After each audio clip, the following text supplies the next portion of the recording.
तर मित्रांनो, आज होता 1 मे महाराष्ट्र दिन आणि त्यानिमित्तच आजचा हा सोहळा. खरं तर शासकीय जत तहसील कार्यालयामधला जो काय मुख्य ध्वजारोहणाचा समारंभ असतो तिथलं झेंडा बांधण्याचं काम हे अर्थातच माझ्याकडे आहे. आणि मग काय, तिथली जबाबदारी खूप मोठी. मान्यवर सगळे येणार असतात आणि ह्या सगळ्यांच्या उपस्थित हा सोहळा पार पडणार असतो आणि तिथलं सूत्रसंचालन पण माझ्याकडे. बघा त्या प्रांगणामध्ये मोठ्या उत्साहानं संपन्न होतोय.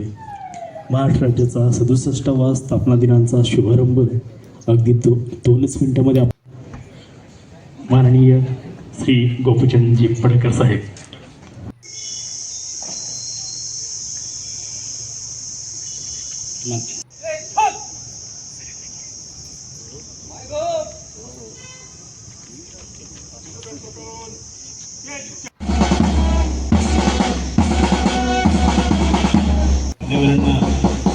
सभास्थानी बसण्याची विनंती करतो. तोपर्यंत मी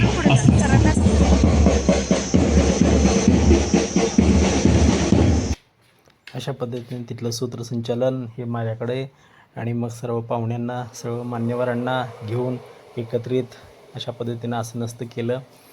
जर तहसील कार्यालयाचे तहसीलदार आदरणीय प्रवीण धानोकर साहेब असतील, उपविभागीय अधिकारी अजयकुमार नष्टे साहेब असतील, तालुक्याचे आमदार सन्माननीय आमदार साहेब गोपीचंद पडळकर असतील, या सर्वांच्या उपस्थितीत आजचा हा सोहळा संपन्न झाला. आणि अर्थातच नेहमी तिथलं सूत्रसंचालन हे माझ्याकडे असतं. झेंडा बांधण्याचं, झेंडा उतरण्याचं काम हे माझ्याकडे असतं. अत्यंत जबाबदारीचं काम असतं हे. आणि असा हा सोहळा संपन्न झाला खूप छान पद्धतीनं. त्याच पद्धतीनं जत तालुक्यामध्ये असणारे नवोदयचे जे काही विद्यार्थी होते, जे सिलेक्ट झालेले होते, त्यांचा देखील आपण इथं सत्कार करत होतो. जत तहसील कार्यालयाच्या वतीनं सन्माननीय आमदार साहेबांचा इथं स्वागतपर सत्कार होतोय. तो सत्कार त्यांनी जतचे उपविभागीय अधिकारी सन्माननीय अजय 19 विद्यार्थ्यांची निवड या नवोदय विद्यालयामध्ये झालेली आहे आणि यासाठी या सर्व विद्यार्थ्यांचा मान्यवरांच्या शुभ हस्ते आपण त्यांच्या पाठीवरती कौतुक तो सत्कार आदरणीय आमदार साहेब यांनी करावा असं मी त्यांना विनंती करतो. यानंतर खडतर प्रवास करून ज्यांनी शिक्षण घेतलेलं आहे असे हे छोटे आमचे गुणवत्ताधारक. यानंतर निधी सुभाष सरगर, जीपक शाळा येळदरी. अशा पद्धतीनं आजचा हा सोहळा इथं संपन्न होत होता. मी नावं त्यांना देत होतो, नावं सांगत होतो, तसे एक एक विद्यार्थी येऊन सत्कार स्वीकारत होते. अशा पद्धतीने सगळे ग्रुप फोटो सेशन पण झालं सर्वांचं.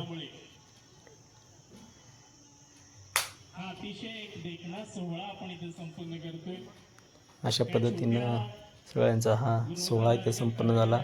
त्याच पद्धतीनं या कार्यक्रमासाठी खास माजी सैनिक देखील उपस्थित होते आणि त्यामुळं माजी सैनिकांचा देखील इथं एक स्वागतपर सत्कार सोहळा इथं झाला. त्यांचं देखील फोटो सेशन झालं. या कार्यक्रमासाठी देखील आमदार साहेबांनी खास आवर्जून उपस्थिती लावली होती. आणि त्या शिक्षकांकडून जे मार्गदर्शन मिळालं त्यामुळे त्यांनी हे यश कौतुक सोहळा इथं संपन्न होत होता. पहा, नवोदयमध्ये विद्यार्थ्यांचं सिलेक्शन झालं होतं, त्या विद्यार्थ्यांचा हा सोहळा इथं संपन्न होत होता. सत्कार करू इच्छितो. अशा पद्धतीनं खूप छान तिथं सोहळा संपन्न झाला.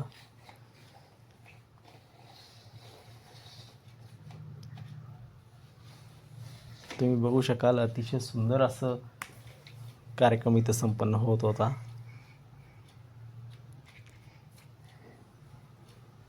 काही नावं मी घेत होतो, ते विद्यार्थी येत होते. आता इथं माजी सैनिकांचं देखील फोटो सेशन इथं झालेलं होतं, ते देखील तुम्हाला इथं ऐकवतो. आणि अशा पद्धतीनं आजचा हा कार्यक्रम इथं साजरा झाला.